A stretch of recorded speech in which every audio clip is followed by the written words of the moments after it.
예, 지금부터 제94차 최고위원 회의를 시작하도록 하겠습니다. 김한길 당대표의 개회 선언이 있겠습니다.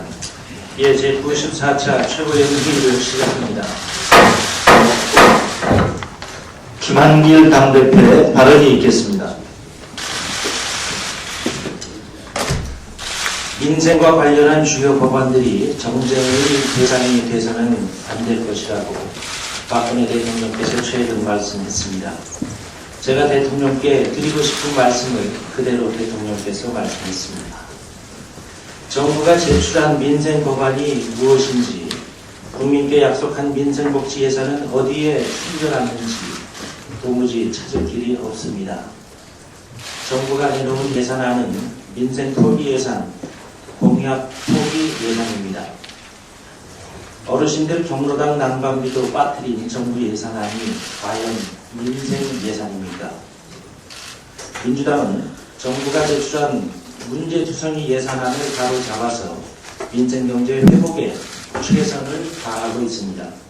민주당은 무상보육, 공공부문 비정규직 초급 개선, 초중등학교 급식 지원, 박근혜 정부가 삭감한 사회 취약 계층 지원 예산의 복원, 소상공인과 자영업자 지원 예산, 사병복지 예산, 농어민 지원 예산 등 민생복지 예산을 확보했습니다. 정쟁을 일삼는 세력이 누구고 진짜 민생을 챙기려는 정당이 어느 정당인지를 국민들은 알게 되실 것입니다. 북한 정권 공포정치의 실상에 세계가 경악하고 있습니다. 견제받지 않는 정치 권력의 무자비한 폭력과 만행에 끝이 보이지 않습니다. 21세기 한반도의 북쪽을 어떤 세력이 장악하고 있는지를 우리에게 다시 한번 일깨워주고 있습니다. 우리가 정신 차려야 할 때입니다. 최근 북한과 동북아의 엄중한 정세는 국정원이 한시 앞이 거듭나야 한다는 것을 재촉하고 있습니다. 국정원에 대한 민주당의 주장은 분명합니다. 국정원이 다시는 정치와 선거에 개입하지 못하도록 해서 국정원이 해외 및 대북 정보 수집에 집중할 수 있도록 만들어야 한다는 것입니다. 국회 국정원 개혁 특위가 오늘 내일 공청회를 거쳐 수요일부터는 법안 심사에 들어갑니다. 이번 기회에 국정원이 정권이 아닌 국가를 위한 국정원으로 거듭나야 합니다. 국정원뿐만 아니라 모든 국가기관들의 선거 개입, 정치 개입을 철저하게 차단하는 제도적 장치를 마련하는 데 특위가 최선의 노력을 기울여주기 바랍니다. 최근 철도 파업 등으로 사회적 갈등이 커져가고 있습니다. 갈등의 조정자 역할을 해야 할 정부가 갈등의 증폭자 노릇을 하고 있는 건 아닌지 걱정입니다. 정부는 정교조와 공무원 노조에게 한 겁박도 모자라서 이제는 철도 노조가 철도 민영화 반대 파업에 돌입하자마자 7천여 명의 노동자를 직위 해제시키는 등 초강경 대응으로 일관하고 있고 그 피해는 고스란히 국민들이 감당하고 있습니다. 정부는 갈등의 조정자로서 본연의 책임과 역할을 다해야 합니다.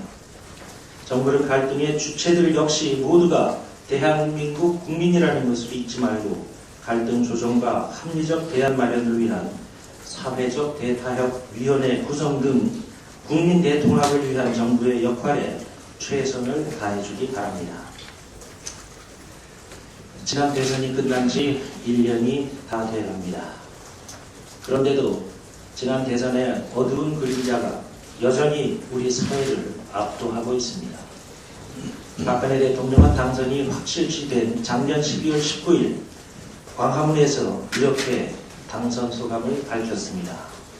앞으로 국민 여러분이 기대하시던 국민 행복 시대를 열겠습니다. 선거 중에 크게 세 가지 약속을 드렸습니다. 민생 대통령, 약속 대통령, 대통합 대통령입니다. 이 약속들을 꼭 지키겠습니다. 그런데 이 약속들은 지난 1년 동안 하나도 지켜지지 않았습니다. 1년 전에 비해서 민생은 더욱 고단해졌고 경제민주화와 복지 공약은 파기됐습니다. 국민 대통합은 구호조차가 민망할 지경입니다. 지난 대선의 결과는 승자는 박근혜 대통령, 패자는 민주당이었습니다. 그러나 대선이 끝난 지 1년이 지난 지금 우리 사회에 승자는 보이지 않고 모두가 패자의 늪에서 허우적거리고 있는 것만 같습니다. 과거의 상처를 딛고 새로운 미래를 향해 전진해야 할 대한민국 호가 정쟁의 암초에 부딪혀 좌초의 위기에 놓여 있습니다. 승자의 리더십이 보이지 않기 때문입니다. 승자인 박근혜 대통령이 실패한 과거로 돌아가는 길을 선택했기 때문입니다. 지난 1년 동안 대통령의 발목을 잡았던 것은 국정원 등 국가기관의 불법 대선 개입이라는 잘못된 과거였는데 대통령이 이 잘못된 과거와의 고리를 끊지 못하면서 문제가 더욱 커졌습니다. 대통령이 철저한 진상규명과 성역 없는 책임자 처벌, 재발 방지를 위한 제도 개혁을 이야기했다는 짐작에 끝났을 일입니다. 대통령의 오만과 불통의 리더십이 여전히 화를 키우고 있다고 생각합니다.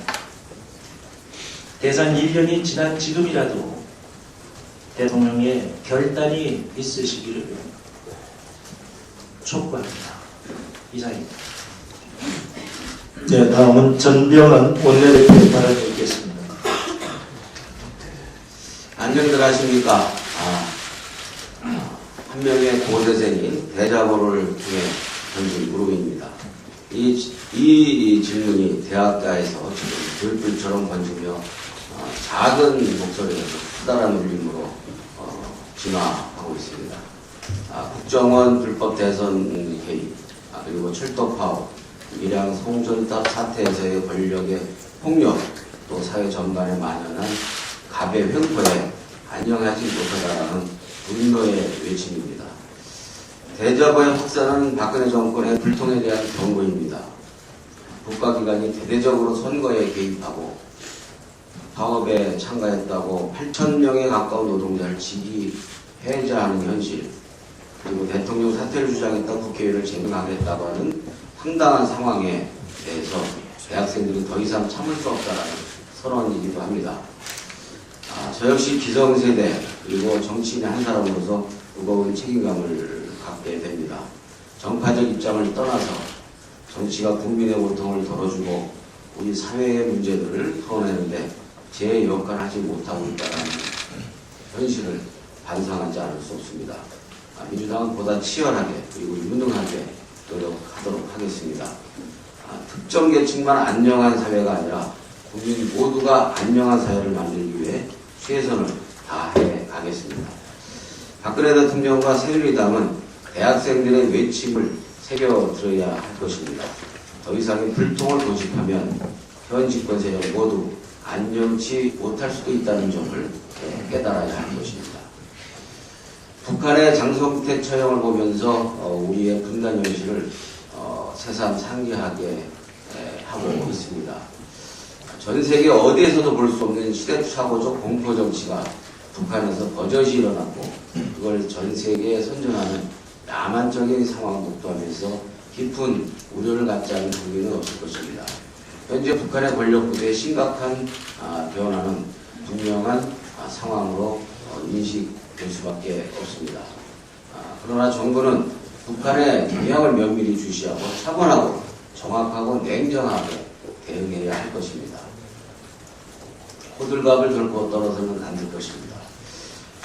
그러나 우려스러운 일이 새누리당을 통해서 발생하고 있는 것이 아닌가라고 걱정하지 않을 수 없습니다.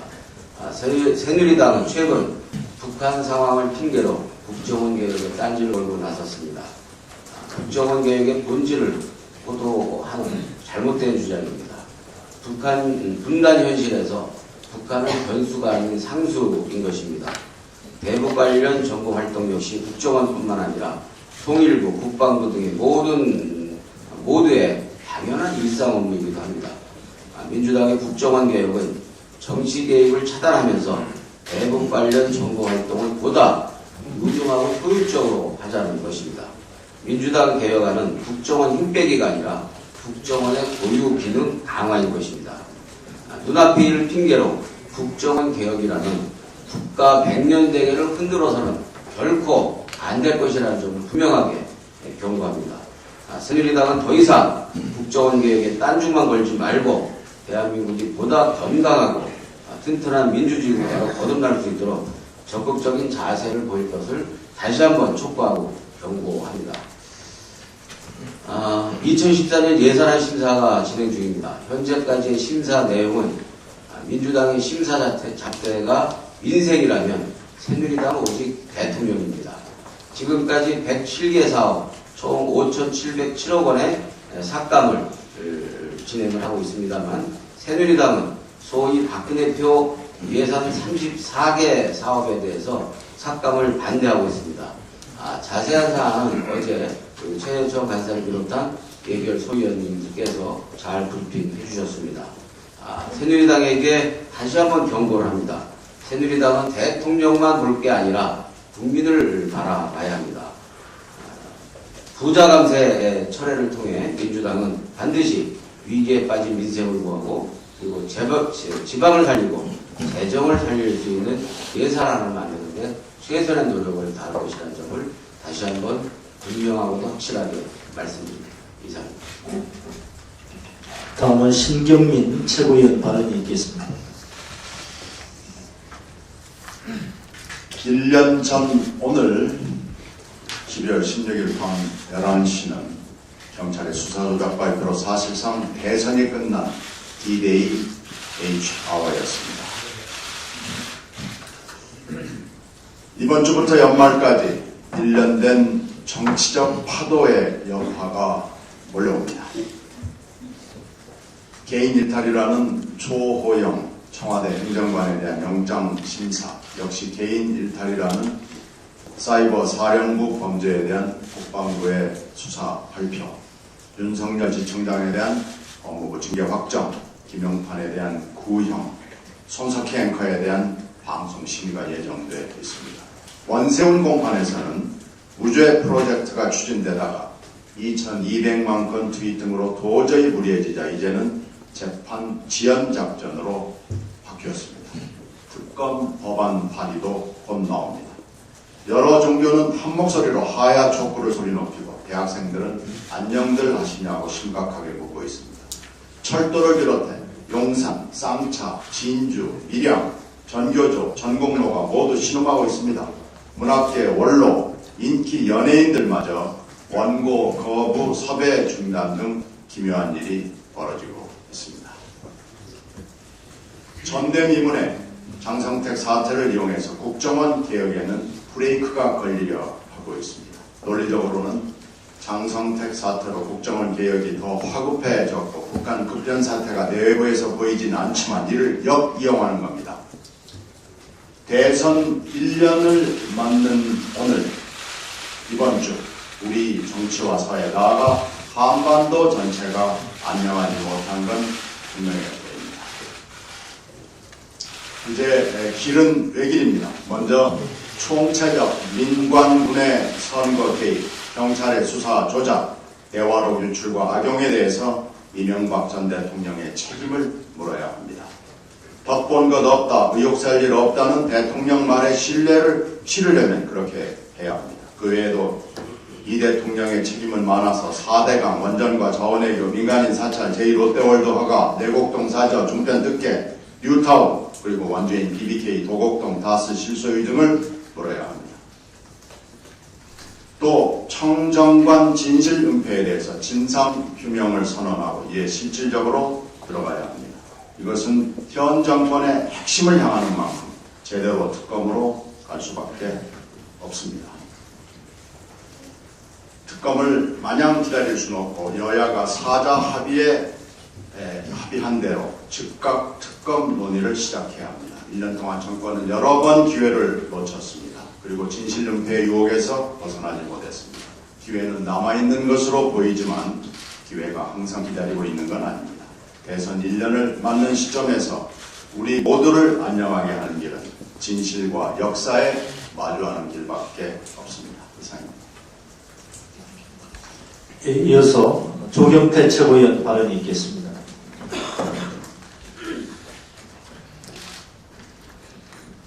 네, 최근 정부가 행복주택 5개 시범지구에 대한 축소 의사를 밝혔습니다. 공급 가구가 50에서 62% 대폭 축소하기로 했다고 합니다. 행복주택은 박근혜 정부가 서민의 주거 안정을 위해 도시의 국유지와 공유지를 이용해서 공급하는 임대주택으로 신혼부부와 사회초년생 등 젊은 계층에 우선 공급을 하겠다고 했던 핵심 공약 사업입니다. 전국의 아파트 전세값은 지난주를 기준으로 68주째 상승 행진을 이어가고 있습니다. 매매 가격도 정부 부동산 대책 등의 영향으로 15주 연속 상승했습니다. 전세 가격은 전세 물량의 월세 전환 가속화 등의 영향으로 매물이 줄어들면서 가격 상승세가 이어졌고, 특히 외곽 지역으로의 전세 수요 이전, 연립, 다세대 등 대체 주택으로의 수요 이전 등에 따라 수도권 중심으로 상승세가 확대되고 있습니다. 그런데 정부는 이번에 보름달이 주택 공급 축소의 명분이 되었던 행복주택도 대폭 축소하고 있습니다. 지금의 전세 가격 상승은 공급 물량 부족이 그 원인임을 잘 알고 있는 정부가 공급 물량을 줄이겠다고 합니다. 이번 행복주택 시범지구 공급 가구 축소로 전세값 상승은 더욱 가속화될 것입니다. 정부 여당은 서민을 위한 전월세 대책을 갖고 있는지 묻고 싶습니다. 정부 차원의 시급한 대책 마련을 촉구합니다. 감사합니다. 양승조 최고위원 발언이 있겠습니다. 네, 사흘 후면 대선 1주년입니다. 박근혜 대통령은 후보 시절인 2012년 11월 6일 정치 쇄신안을 발표했습니다. 네, 당시 쇄신안에서 박근혜 후보께서는 국민 대통합의 탄평 인사로 피조물 인사, 편중 인사라는 소리가 나오지 않도록 할 것입니다. 라고 말했습니다. 대통령은 물론이고 국무총리, 대통령 비서실장, 대법원장, 헌법재판소장 모두 영남입니다. 심지어 검찰총장, 감사원장마저 영남입니다. 이것이 대통령께서 강조한 국민 대통합의 탕평 인사입니까? 역대 정권 내에서 가장 최악의 편중 인사이며 국민 대분열 인사입니다. 또한 1년 전 박근혜 후보께서는 부실 인사가 아무런 원칙 없이 전문 분야와 상관없는 곳에 낙하산으로 임명되는 관행은 더 이상 없을 것이라고 했습니다. 그런데 올해 임명된 공공기관장 77명 중 절반에 가까운 34명이 낙하산 인사입니다. 이것이 낙하산으로 임명되는 관행은 더 이상 없을 것이라는 것의 실천입니까? 또한 1년 전 박근혜 후보는 대통령 국회를 존중하고 여당은 물론 야당들과 소통해야 합니다. 라고 말했습니다. 말씀대로 대통령께서는 야당과 소통하고 있습니까? 국민들께서는 박근혜 대통령을 오만과 독선, 불통의 대통령이라고 평가하고 있습니다. 오만과 독선을 걸고 제발 야당, 국민과 대화를 하라고 요구하고 있습니다. 소통할 때는 박근혜 후보는 도대체 어디 갔습니까? 1년 전 박근혜 후보는 고위공직자의 비리 수사를 위해 상설특별검사제를 도입하겠습니다.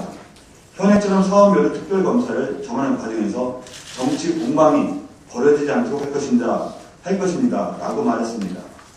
지금 상설특검제는 어디로 갔습니까? 그리고 1년 전 박근혜 후보는 저는 국정의 최우선 과제로 국민들의 삶을 편안하게 하는 데 중점을 둘 것입니다. 라고 말했습니다. 3분이 자살을 시도하여 그중에 2분이나 돌아가신 밀양 주민들은 결코 편안하지 않습니다.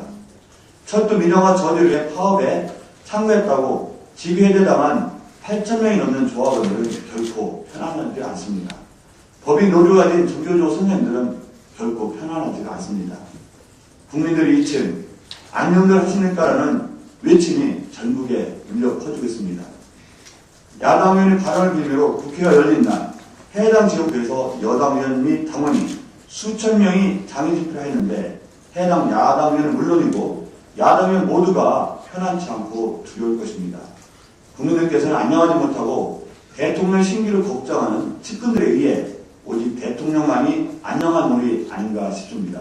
대통령님, 부디 오만과 독선, 불통을 버리고 국민들이 안녕하게 하여 주실 것을 촉구합니다. 이상입니다. 예, 우원식 최고위원 발언이 있겠습니다. 박근혜 대통령 1년이 돼갑니다. 정치는 없고 통치만 있던 1년입니다. 종북몰이 등 신공한 통치의 1년입니다.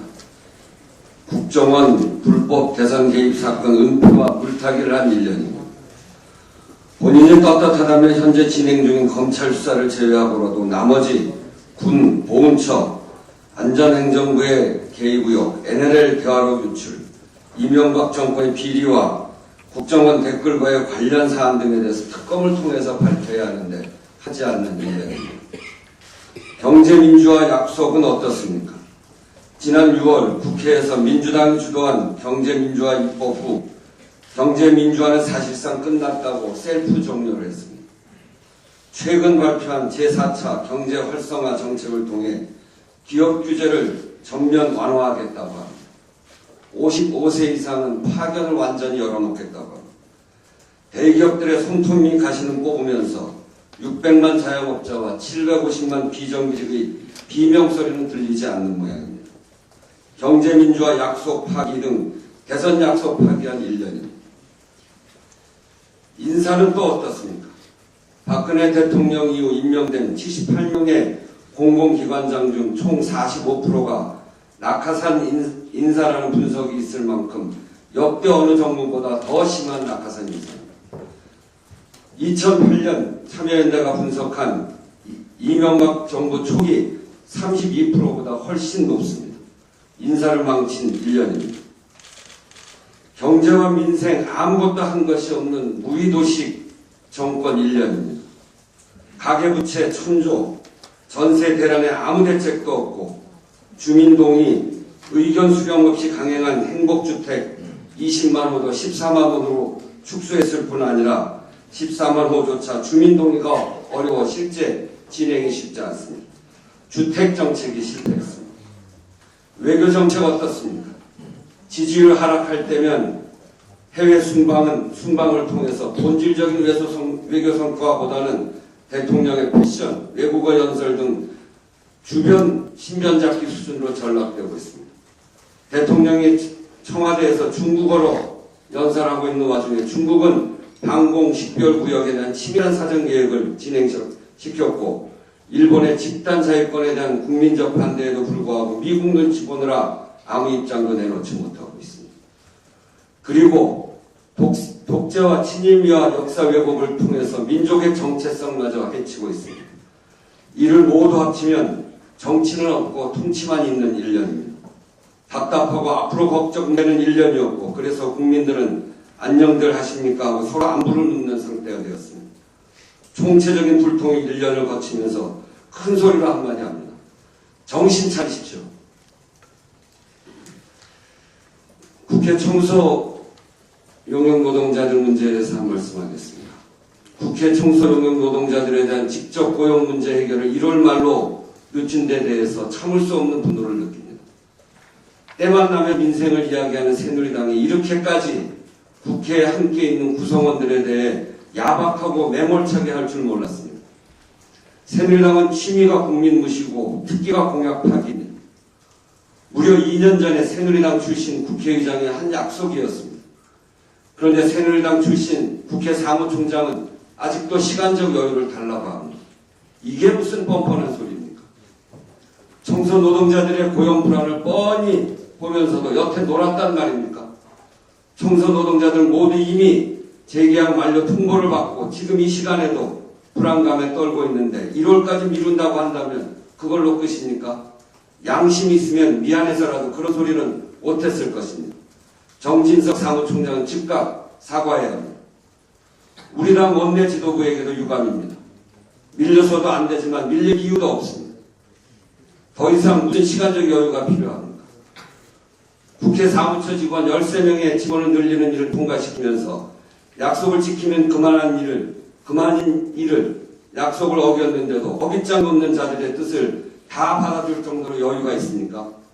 국회 청소 노동자의 문제가 작은 문제 같지만 이 문제를 민주당이 어떻게 처리해 나가는지 750만 비정규직 노동자들이 민주당을 지켜보고 있습니다.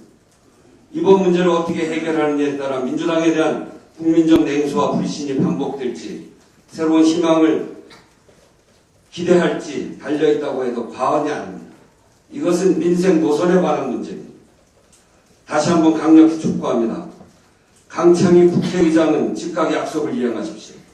박근혜 대통령은 집권 1년 동안 제대로 된 공약 이행 한 번 한 적이 없습니다. 제발 국회에서라도 국민과 한 약속을 지키는 모습을 보여드립시다. 맨날 민생을 위한 국회를 만들자고 해놓고 바로 눈앞에 있는 국민들에게 이렇게 무책임하고 비양심적으로 구는 뻔뻔함을 우리는 좌시할 수 없습니다. 국회 청소 노동자들의 직고용도 반대하면서 새누리당과 박근혜 정권이 말하는 민생이 무엇인지 대답해야 합니다. 민주당 원내 지도부들도 1월 말까지 논의를 미루지 말고 당장 국회의장의 약속 이행과 새누리당의 반성을 요구하고 직접 고용 문제를 올 연말 안에 해결할 수 있도록 모든 수단을 다 동원해 줄 것을 당 지도부의 한 사람으로서 당부드립니다. 이상입니다. 네, 다음은 박혜자 최고위원의 발언이 있겠습니다. 이명박 후보가 747 공약으로 대통령에 당선된 지 1년쯤 지나서부터 주위에서는 투표한 손가락을 얹어보고 싶다는 이런 얘기들 참 많이들 했습니다. 그런데 박근혜 후보가 대통령이 된 지 1년이 지난 최근에도 이상한 얘기들이 많이 들리는데요. 저는 다른 점은 5년 전에는 속은 것에 대해서 화가 치민다는 반응이 대부분으로 이명박 대통령을 향한 분노가 많았었다면 지금은 거짓말에 또다시 속았다는, 그래서 스스로에 대한 자책이 많다는 것이 차이인 것 같습니다. 그런데 앞으로도 이러한 거짓말을 계속 들어야 할 것 같은데요.